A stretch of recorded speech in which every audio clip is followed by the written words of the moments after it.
Hey everyone, we're tackling a listener request today, diving into how to keep those little ones, merry and bright during the holidays. Because as magical as Christmas is, it can also be a recipe for, well, meltdowns. It's true. And we're digging into parenting during the Yeah. holidays, keeping kids calm and happy this Christmas, to get some advice. So, where do we even begin? Well, it's interesting because we often focus on the joy of the season, the magic of it all. But for kids, it can be a lot. It can be a sensory explosion, right? You've got twinkling lights everywhere. You've got Christmas carols blasting in every store. Presents are piling up. Yeah, it's a lot of stimulation. It's a lot for anyone to process, let alone a Mm. child. So it's no wonder they sometimes have a hard time, keeping it together. Right, and as adults, we can kind of filter some of that out, I guess. Exactly. But for them, it's all new and amplified. And the article talks about how all that overstimulation plus the disruption of routines kind of creates this perfect storm for meltdowns. Absolutely. The late bedtimes, sugary treats, all of it. It's true. And it goes even deeper than just sugar highs and late nights, though those certainly don't help. Right. But think about it. Children thrive on predictability. Consistent bedtimes, meal times, even regular playtime, these all contribute to a sense of security. That makes sense. And these routines literally help regulate their emotions. So when the holidays disrupt that delicate balance, it's like pulling the rug out from under them. Oh, for sure. And then we wonder why they're melting down. Exactly. Okay, so we kind of get the why. Okay. But let's get practical here. The article really stresses the importance of, getting ahead of it all by setting realistic expectations. And that starts with how we talk about gifts. It's so easy to get caught up in the perfect Christmas fantasy, but that can set everyone up for disappointment. Oh, absolutely. And we have to remember kids are bombarded with advertising, especially this time of year. Their expectations are already through the roof before we even start talking about, Santa Claus and all the magic. Yeah. So instead of promising a mountain of gifts, maybe we try shifting the focus to experiences. Think back to your own childhood holidays. What are the memories that stand out? Oh, that's a good point. For me, it was always about baking cookies with my grandmother. It wasn't about the cookies themselves, but the time spent together, the laughter, even the occasional flower fight. Yes. Those are the moments that stay with you. Precisely. And the article reinforces this, suggesting that we involve children in creating traditions. This not only builds anticipation, but also gives them a sense of ownership over the holidays. Instead of just receiving, they're actively creating those special moments.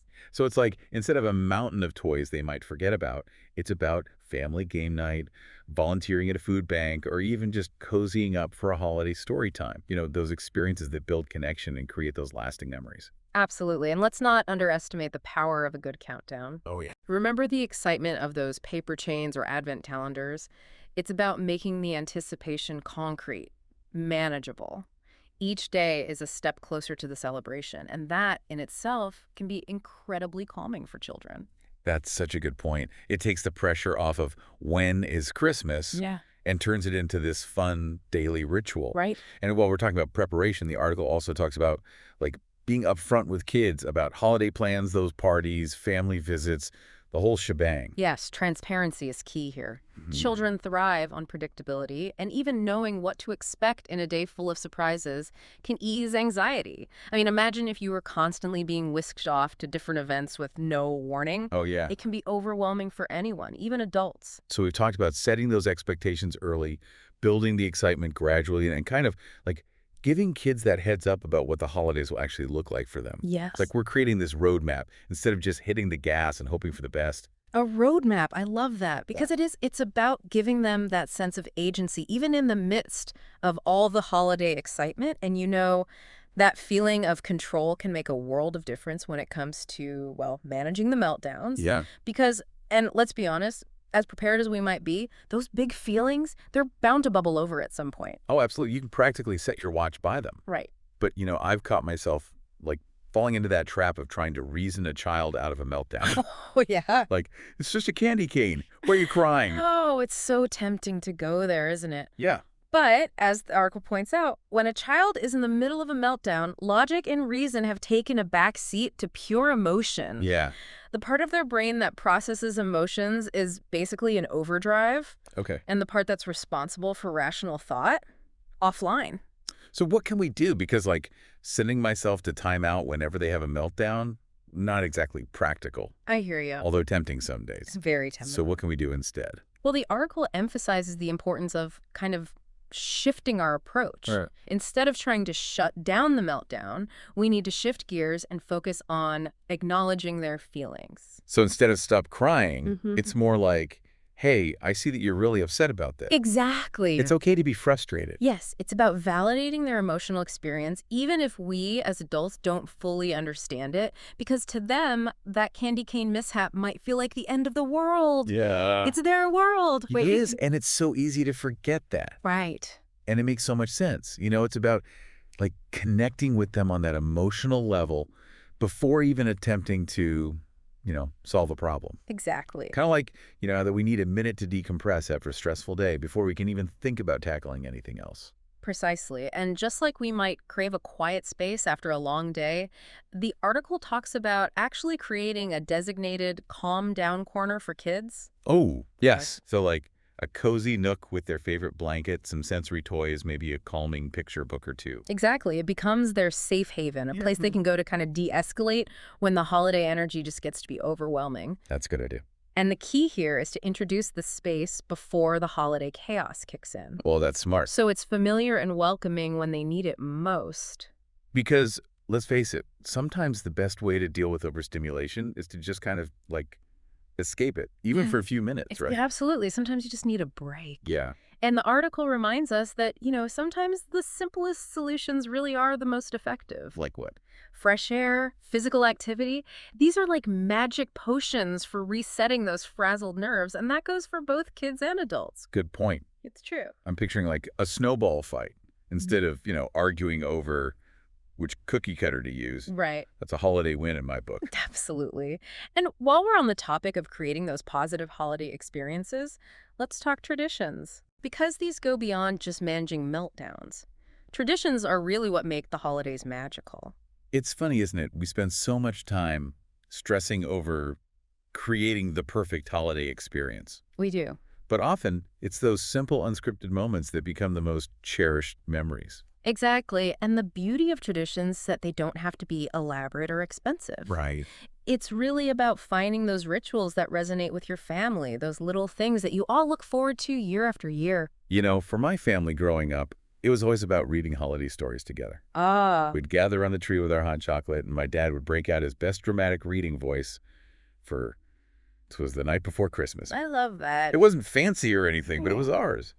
And those memories, those feelings of connection and shared experience, that's what makes the holidays so special. Yeah. And what I think is so fascinating is that traditions aren't static. Right. They evolve as families grow and change. It's true. We've definitely added new traditions over the years to our own little holiday mix. Yeah. And sometimes, we've had to get creative and adapt the old ones as our kids have gotten older. Of course. But that's part of the beauty of it, right? They grow and evolve right along with their families. I think so. Absolutely. It's like adding those new chapters to a favorite story. Yeah. And speaking of adding these layers to the holidays, the article also brings up something that I think is incredibly important this time of year. Okay. And that's incorporating acts of kindness into your celebrations. Oh, I love that. It's so easy to get, caught up in the hustle and bustle of our own celebrations that we kind of forget about the true spirit of the season. It's easy to do. It is. It is. It's about shifting that focus from receiving to giving, from me to we. I like that. And again, this doesn't have to be complicated. It could be as simple as, baking cookies for a neighbor, volunteering at a local food bank, or even just having your kids make holiday cards for residents at a nursing home. There are so many ways to give back. Yeah. And it's about showing our kids that the holidays aren't just about, the presents and the parties and all that, but about spreading that joy and kindness to others. Yeah. And that's a powerful message to carry throughout the year, not just during the holidays, right? It is, absolutely. And you know what I think is so great about it?